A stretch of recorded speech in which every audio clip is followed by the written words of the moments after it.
안녕하세요. 김포의 마디척병원의 원장 배주환입니다.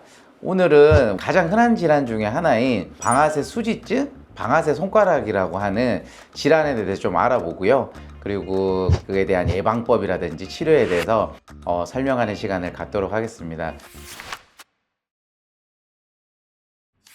방아쇠 수지증, 방아쇠 손가락이라면은요, 특히 남자분들, 뭐 골프라든지 요새 이제 테니스도 많이 치고 하시는데, 손에 악력을 꽉 쥐고 하는 운동을 수주간 하고 나서 아침에 일어나면 손이 잘 안 구부러지는 증상이 생기다가 조금 더 심해지면은 손가락이 이렇게 딸깍딸깍 덜커덩거리는 증상이 생기는데요.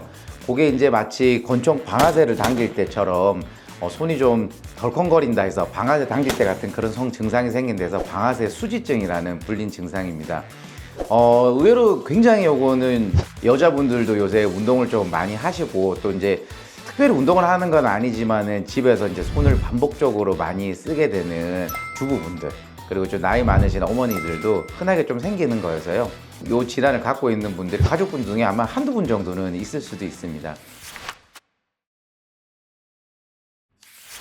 요거에 대한 원인에 대해서 좀 설명을 드리면은요, 방아쇠 수지증이라는 거는 손이 보면은 구부리는 힘줄이 있어요. 손가락 구부리는 힘줄이 있는데, 이게 이제 나이가 들게 되다 보면 힘줄이 좀 두꺼워지기도 하고, 그리고 이제 주변에 뭐 결절 같은 게 생기다 보면은, 제가 보통 설명을 할 때 힘줄을 낚시줄에 비교를 하거든요. 근데 손가락 뼈가 낚싯대가 되는 거고, 낚시줄이 낚시고리를 통과하게 되는데, 이 고리가 좀 좁아지는 병이 이제 방아쇠 수지증이라 보게 되는 거. 이게 고리가 좁아지게 되니까 통과해야 되는 힘줄이 부드럽게 가지를 못하고 뻑뻑하게 가거나 심해지면 덜컥거리게 되는 증상이 생기게 되는데, 결론적으로는 도르래, 뭐 이름이 중요한 건 아닌데 활차라고 하는 그런 구조물이 있는데, 특히 좀 좁아지는 부위가 있어요. 손바닥에서 보면은 이게 첫 번째, 두 번째, 세 번째, 네 번째, 다섯 번째 손가락과 손바닥이 이렇게 만나는 요 접합 부분이 좀 좁아지는 부위가 있는데, 그 부위의 도르래에서 힘줄이 잘 통과하지 못하게 되는 생기는 병이 이제 방아쇠 수지증, 방아쇠 손가락이라는 병이 되겠습니다.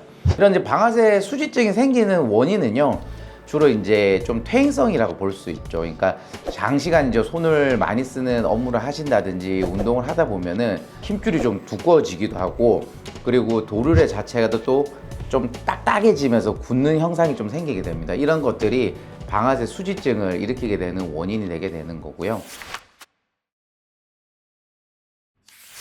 증상으로 보통은 진단을 많이 하게 되는데, 아침에 일어나면 이제 손 쥐는 게 조금 힘들어지고, 잘 안 젖지는 걸 억지로 쥐려고 하다 보면 손가락이 딸까닥거리면서 쥐어졌다가 딸까닥거리면서 펴지는 증상이 생기면은, 아, 내가 방아쇠 수지증 증상이 좀 있구나라고 생각을 하시게 되고요.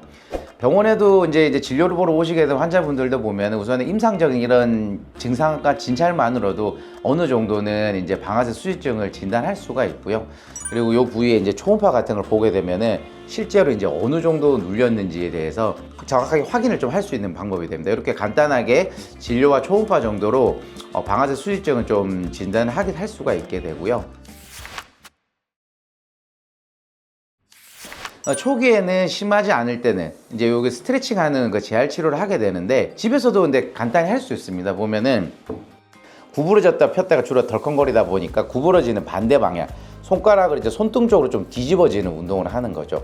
충분히 이게 관절 마디가 구부러지지 않은 상태에서 이렇게 떨컹거리는 손가락 위주로 이렇게 쭉 10초 정도 편안하게 눌렀다가 안 놔주고, 다시 한 10초 정도 눌렀다가 놔주고 하는 거를 한 10회에서 15회 정도 하루에 한 3번 정도 아침, 점심, 저녁 반복해 주시는 게 중요하고요.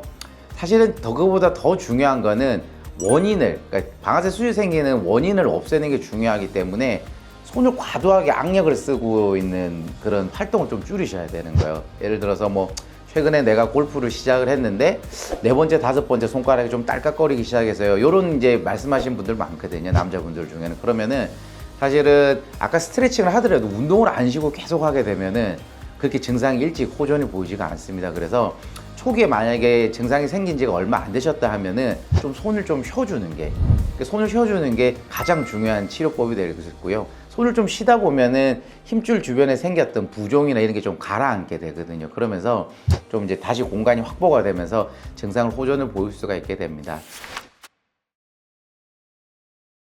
방아쇠 수지증의 발생 원인 자체가 주사 맞고 바로 좋아진다고 하더라도 그거는 증상을 좋아지게 하는 거지 질환 자체가 바로 확 좋아지는 건 아니기 때문에 가장 중요하게 되고요.